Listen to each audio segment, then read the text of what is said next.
반갑습니다. 말씀과 함께 하루를 시작하는 주님의 백성들을 예수님의 이름으로 축복합니다.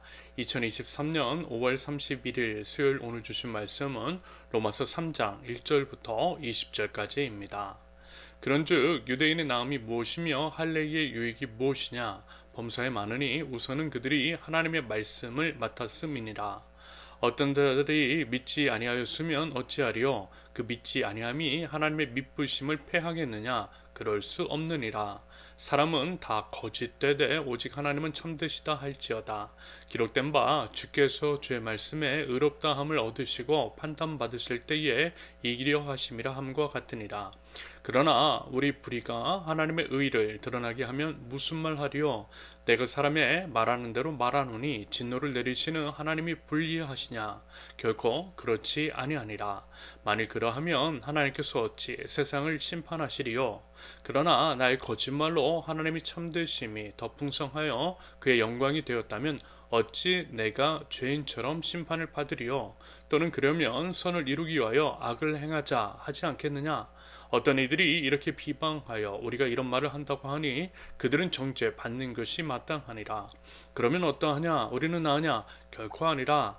유대인이나 헬라인이나 다 죄 아래에 있다고 우리가 이미 선언하였느니라. 기록된 바 의인은 없나니 하나도 없으며 깨닫는 자도 없고 하나님을 찾는 자도 없고 다 치우쳐 함께 무익하게 되고 선을 행하는 자는 없나니 하나도 없도다. 그들의 목구멍은 열린 무덤이요 그 혀로는 속임을 일삼으며 그 입술에는 독사의 독이 있고 그 입에는 저주와 악독이 가득하고 그 발은 피 흘리는데 빠른지라. 파멸과 고생이 그 길에 있어 평강의 길을 알지 못하였고 그들의 눈앞에 하나님을 두려워함이 없느니라 함과 같으니라. 우리가 알거니와 무릇 율법이 말하는 바는 율법 아래에 있는 자들에게 말하는 것이니 이는 모든 입을 막고 온 세상으로 하나님의 심판 아래에 있게 하려 함이라. 그러므로 율법의 행위로 그의 앞에 의롭다 하심을 얻을 육체가 없나니 율법으로는 죄를 깨달음이니라. 아멘. 오늘 주어진 본문을 통해서 세 가지로 말씀을 나눠보겠습니다. 첫째, 하나님의 신실하심 1절부터 4절. 사도 바울은 선택받은 백성 유대인들에 대해서 이야기합니다. 이것은요 앞선 말씀 즉 어제 나눴던 본문과 이어지는 것으로서 차별 없으신 하나님 즉 유대인이나 이방인이나 헬라인이나 똑같이 취급을 하신다라고 한다면 과연 유대인이 무슨 특별함이 있겠느냐라고 하는 항변 아닌 항변에 대한 답변으로 볼 수 있겠습니다. 여러분 충분히 이런 의문 들 수 있겠죠? 제가요 저희 딸 하영이를 다른 집 자식들과 차별 없이 대우한다면 하영이로서는 약간 억울할 수도 있는 겁니다. 특히 성숙하지 않은 상태에서는 충분히 이런 항변을 할 수 있다라는 거예요. 아무튼 그랬을 때 사도 바울이 이야기하는 것입니다. 당연히 그럼에도 특별하다고 선택받은 백성이기 때문에 얻는 유익이 있다라고 말입니다. 그러면서요 2절에서처럼 모든 것이 은혜이고 선민으로서 특별한 혜택이 있는데 그 중에서 하나님의 말씀이 있지 않느냐라는 것입니다. 하나님께서 하나님의 말씀을 선민인 이스라엘 백성들에게 주시지 않았냐라고 되묻는 것입니다. 그러면서 3절과 4절에서 언급하고 있는 말씀의 의미는 하나님은 이렇게 특별히 선민인 이스라엘을 위해서 말씀을 맡겨주셨는데 그것을 믿지 않는 것은 유대인이었고 그러므로 만약에 죄책이 있다면 말씀을 온전히 받아들이지 않고 그것을 지켜 행하지 않은 유대인 자신들에게 있다라는 것입니다. 그리고 중요한 것은 그렇기 때문에 하나님의 신실하심은 유효하다라는 것이겠죠. 하나님은 여전히 신실하신데 신실하신 하나님을 온전히 그리고 감사함으로 누리기보다 오히려 하나님의 말씀을 거역한 유대인이 불의하다라는 의미입니다. 여러분 하나님은 신실하세요. 그리고 이미 우리에게 하나님의 말씀 주셨고요. 말씀을 통해서 구원에 이르는 길과 구원받은 자로서 어떻게 살아가야 할지에 대해서 말씀해 주셨어요. 어떠한 선택이 의로운 선택이며 또 어떠한 선택이 악의 선택인지에 대해서 말씀을 통해 분명히 가이드해 주셨다라는 것입니다. 그러므로 우리가 해야 할 일 아주 단순합니다. 내주하시는 성령님 의지하면서요 말씀 가운데 계시던 하나님의 뜻을 알아 말씀으로 분별하여 하나님의 뜻, 하나님의 선함을 택하는 것이겠죠. 여러분 그러면요 하나님의 신실하심이 우리를 붙들고 하나님의 선함으로 우리의 삶을 채우시며 우리를 의의 길로 인도하여 주실 줄로 믿습니다. 둘째, 의로우신 재판장 5절부터 8절.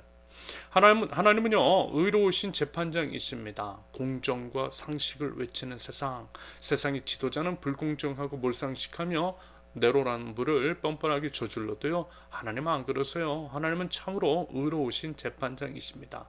정확하고 공정한 잣대로 누구나 이해할 수 있는 상식적인 판단을 내리시더라는 거예요. 그래서 어쩌면 하나님의 심판이 무서울 수 있는 겁니다. 단 불의한 자들에게만. 당연히 하나님의 말씀을 따라 그 말씀에 순종하여 선한 길을 선택하며 살아가는 이들에게는 여러분 결코 두려움 없죠. 두려움은 불의한 자들에게나 미치는 심판입니다.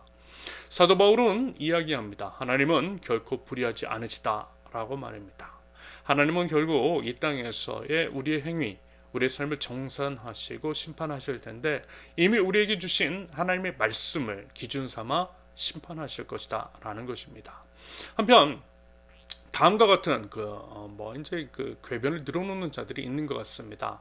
5절 말씀에서 인간이 죄를 범함으로써 하나님의 의가 드러났다면 인간의 범죄가 하나님의 의로우심을 부각시키는 게 쓰임받은 것이 아니냐라고 하는 것.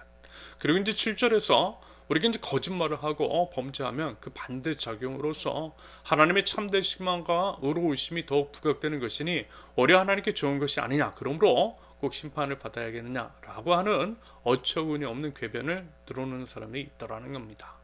이와 비슷한 것으로 이런 게 있을 것 같아요. 가룟 유다 있잖아요. 가룟 유다가 예수님을 팔아 먹였기 때문에 예수님께서 십자가 위에서 죽으시고 하나님의 구원 사역이 이루어진 것이니 가룟 유다는 하나님의 조력자가 아니냐라는 겁니다. 말하자면 이런 논리인 거예요.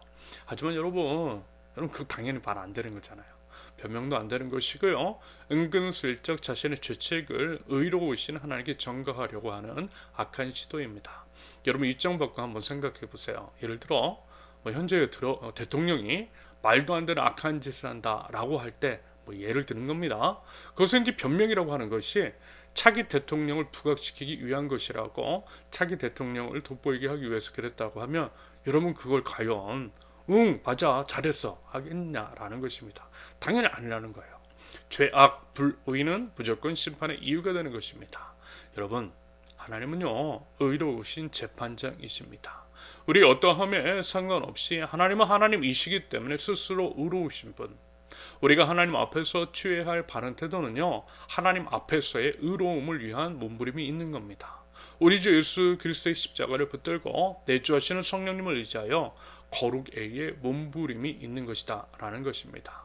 여러분 부디어 변명이 아닌 말씀에 순종하는 삶을 통해서 의로우신 재판장 우리 하나님 앞에 부끄러움 없이 설 수 있기를 바랍니다. 마지막입니다. 셋째, 심판 아래에 있는 모든 사람 9절부터 19절까지.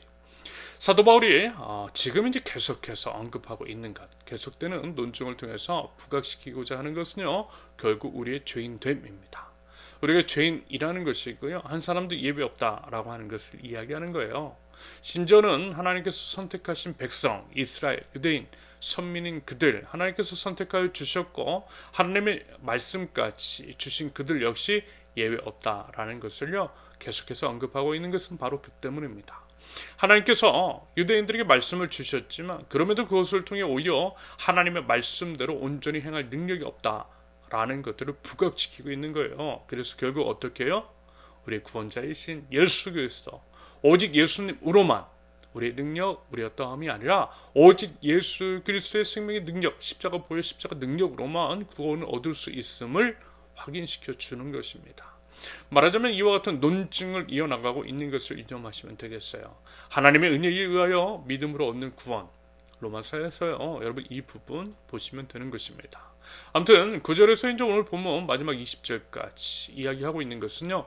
모든 사람이 죄인이며 하나님의 심판 아래 있음을 말씀하고 있다라는 것. 이것을 내일 본문인 로마서 3장 23절에서 한마디로 정리하는 것. 여러분 보실 거예요. 로마서 3장 23절. 모든 사람이 죄를 범하였음에 하나님의 영광에 이르지 못하더니 그래서 뭐라고요? 예수님 필요하다라는 것입니다. 여러분 우리는 이미 죽은 죄인, 이미 심판을 받아 죽었던 죄인입니다. 이러한 죄에 대한 철저한 인식 그리고 그에 따른 회개가 있을 때에 구원이 임하는 법입니다. 죄인임을 인정하지 않으면 여러분 구원 없어요. 죄인임을 죄로 인해 죽어야 함을 인정할 때에 생명의 주님 붙잡고 주님의 생명이 우리에게 임하게 되는 것입니다. 이것이 구원인 거죠. 반복해서 말씀을 드리면 여러분 우리 안에 우리를 스스로 구원할 능력이 없음을 깨닫고 우리 주님 앞으로 나갈 때에 구원의 은혜가 임하게 되더라는 것. 그리고 구원의 은혜 그 사랑을 허락하신 하나님 앞에서 예수님의 보혈을 의지하여 의로운 삶을 살아가는 것. 이것이 우리 신앙인들의 마땅한 삶인 줄로 믿습니다.